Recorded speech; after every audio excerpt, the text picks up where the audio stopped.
In 1924, a British archaeologist in colonial India published 3 short paragraphs in the Illustrated London News. What he wrote would shatter everything the Western world believed about the origins of civilization.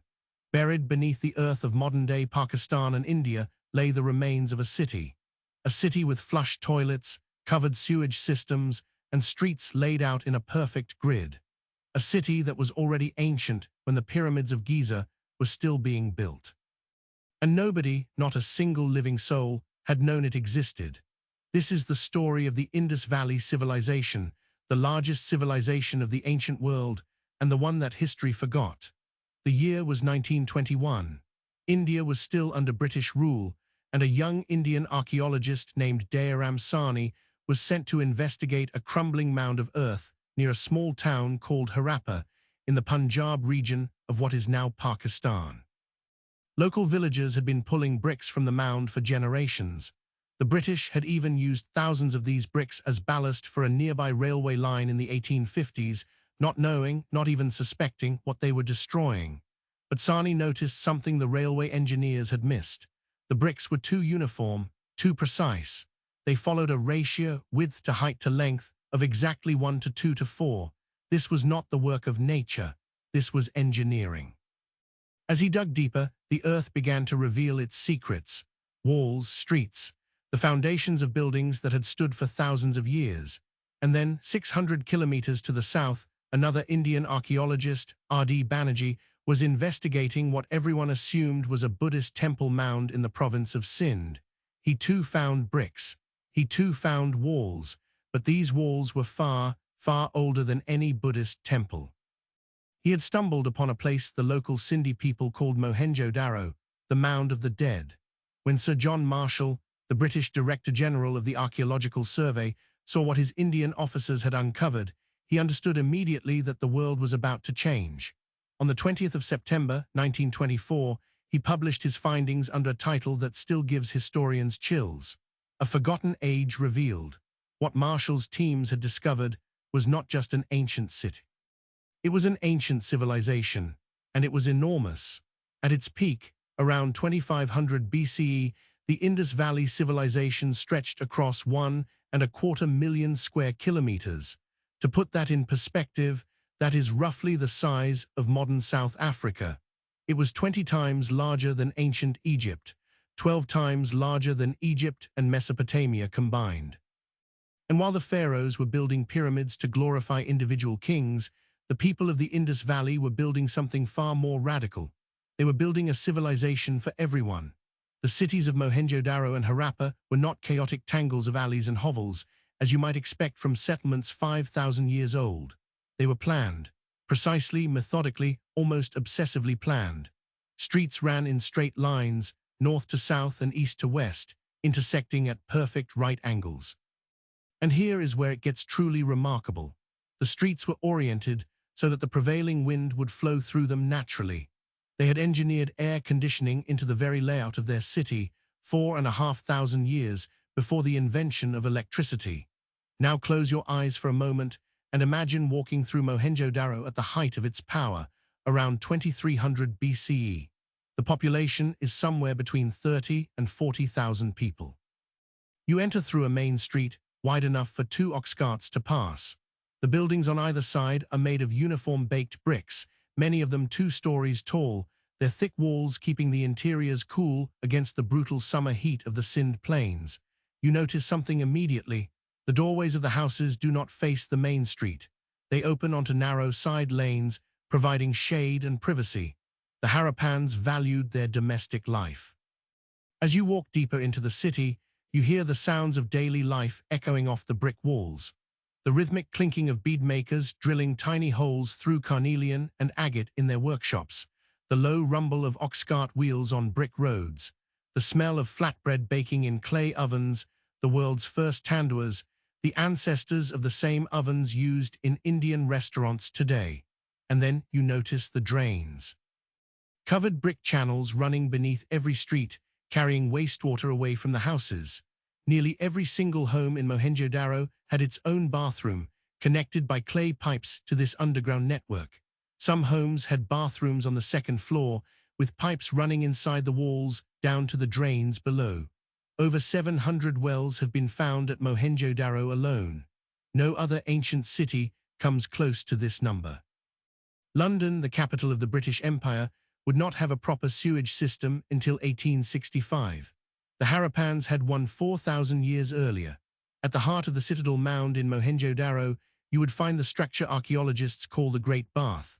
12 meters long, 7 meters wide, and 2.5 meters deep, it was waterproofed with bitumen, a natural tar, applied to the floor and walls with meticulous precision. Fresh water flowed in from a well. Dirty water drained out through a corbelled channel that carried it far from the building. The floor was sloped, ever so slightly, so that the water was always moving, always fresh. Surrounding the pool was a colonnaded courtyard with small rooms on every side. What was it for?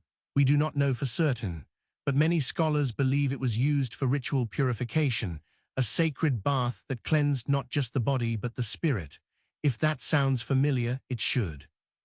Ritual bathing remains one of the most sacred practices in South Asian religions to this day. The ghats along the Ganges, where millions of Hindus bathe each year, may be an echo of a tradition that is 5,000 years old. But the Great Bath raises a deeper question, a question that makes the Indus Valley Civilization unlike any other ancient society on Earth. Where is the palace? In every other ancient civilization, the answer to that question is obvious. Egypt had its pharaohs. Mesopotamia had its kings. China had its emperors. Every great civilization of the ancient world was built on hierarchy, on the power of one ruler, one dynasty, one bloodline above all others. But in the Indus Valley, there is no palace. There is no royal tomb filled with gold. There is no grand statue of a mighty king gazing down at his subjects. There are no fortifications designed for war. No carvings of battles, no caches of weapons, no evidence of armies. What there is instead is equality, or something remarkably close to it. Every home in Mohenjo-daro, large or small, had access to clean water and drainage. The same standardized bricks were used everywhere, for the merchant's house and for the laborer's dwelling alike. The public infrastructure, the wells, the drains, the Great Bath, was built for collective benefit, not for the glory of a single ruler. Some scholars have called it the most egalitarian, complex society in the ancient world. But this raises a question that has baffled historians for a century. How did they do it? How did they coordinate a civilization of perhaps 5 million people spread across an area larger than Egypt and Mesopotamia combined, without a visible ruling class? Was it governed by councils of merchants, by a priestly caste centered on the rituals of the Great Bath? Was it, in some strange and ancient form, a democracy? We simply do not know. And the reason we do not know leads us to the greatest mystery of all. Over 4,000 objects have been found bearing the Indus script. Small stone seals, pottery fragments, copper tablets, all inscribed with a strange and beautiful set of symbols. 400 distinct signs have been identified. The average inscription is only 5 characters long. The longest ever found contains just 26 symbols. And after more than a century of study, after the application of computers, artificial intelligence, statistical analysis, and the combined efforts of linguists from every continent, not a single one of these inscriptions has been deciphered. We cannot read it. We do not know what language it represents. Dravidian, Indo-European, something entirely lost to time. There is no bilingual text, no Rosetta Stone, no key that might unlock the code. In 2025, the government of Tamil Nadu in southern India offered a prize of $1 million to anyone who could crack the Indus script. As of today, the prize remains unclaimed. Think about what this means. Every other great civilization of the ancient world, we can hear their voices.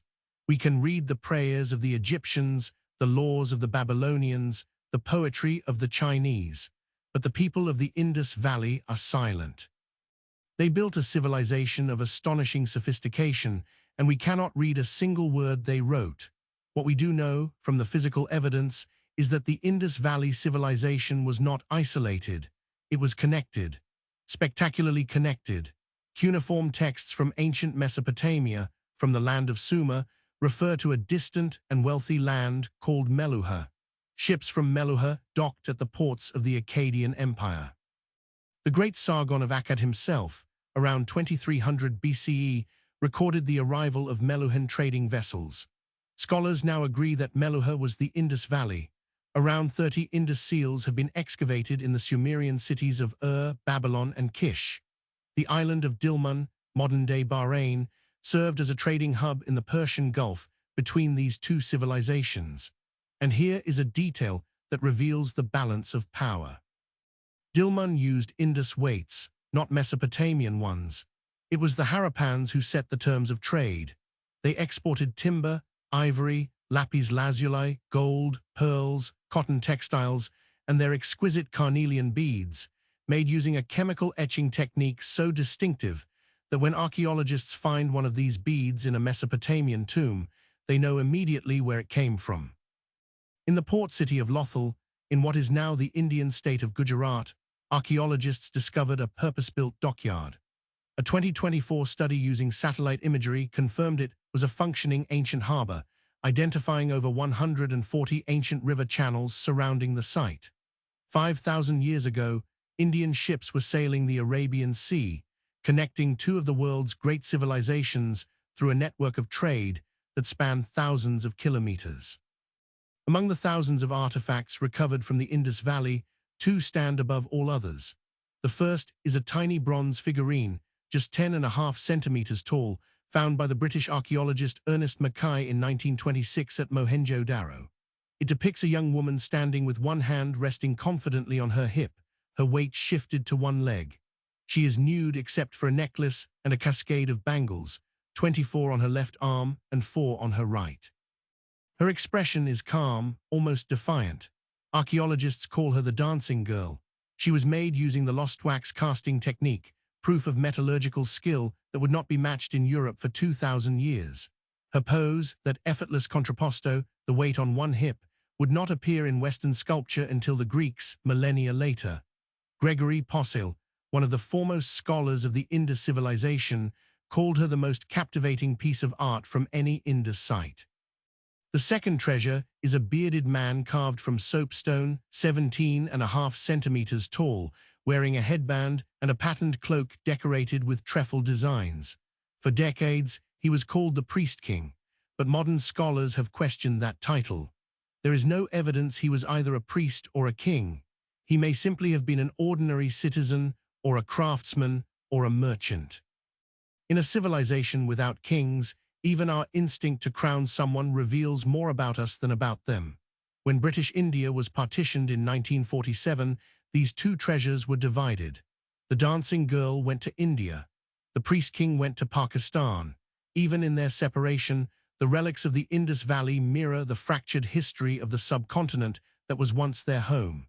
And then, slowly, painfully, it ended. For a long time, the Western explanation was simple and violent. In the 1950s, the British archaeologist Sir Mortimer Wheeler pointed to scattered skeletons found at Mohenjo-daro and declared that the city had been massacred by invading Aryans sweeping down from Central Asia. The Aryan invasion theory became textbook orthodoxy for decades, but the evidence never supported it. Only 37 skeletons were found across 9 years of excavating an entire city. No weapons were discovered nearby. No signs of violent injury appeared on the bones.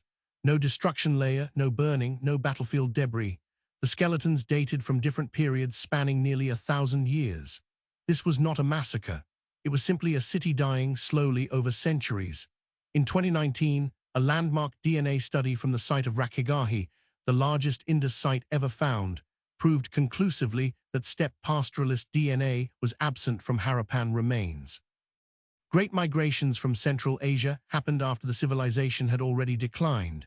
The invaders did not destroy the Indus Valley. The Indus Valley was already gone. So what did kill it? The answer, revealed by a landmark 2025 study published in Nature, is both simple and devastating.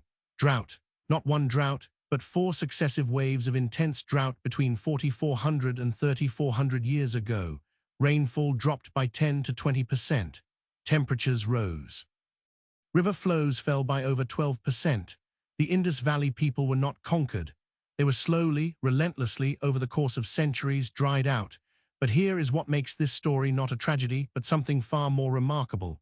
The people of the Indus Valley did not disappear. They adapted. As the rivers shrank and the rains failed, they did not cling to their dying cities. They moved. They shifted east towards the monsoon-fed plains of the Ganges. They moved south into Gujarat. They changed their crops, abandoning water-hungry wheat for drought-resistant millets. They survived, and they became us. The 2019 Rakhigahi genome study showed something extraordinary. The genetic ancestry of the Indus Valley people is the primary ancestry source in South Asia today. The blood of the Harappans flows in over 1 billion people living on the subcontinent right now. Their civilization ended, yes. Their cities crumbled to dust. Their writing was lost. Their name was forgotten for 4,000 years. But the people lived on. The farmer in Bihar, the shopkeeper in Gujarat, the software engineer in Bangalore, they all carry the genetic legacy of those ancient city builders who laid bricks in a perfect ratio of 1 to 2 to 4, who bathed in sacred pools, who sailed the Arabian Sea, and who built a world without kings. The Indus Valley Civilization was the largest ancient civilization on Earth, and for nearly 4,000 years, nobody remembered it existed. Their cities were buried, their script was silenced, their name was erased from history, and yet their legacy is everywhere, in the cotton you wear, in the tandoori ovens that cook your food, in the ritual baths of 1 billion worshippers, in the very DNA of one of the largest populations on the planet. They built something extraordinary. And now, at last, the world is beginning to listen. In the next episode, we travel forward in time to the Vedic age, when the descendants of these ancient people began to compose the hymns and epics that would shape a civilization for the next 3,000 years. If you want to hear that story, subscribe, and I will tell it to you. Until then, sleep well, and remember, the greatest stories are the ones that were almost lost.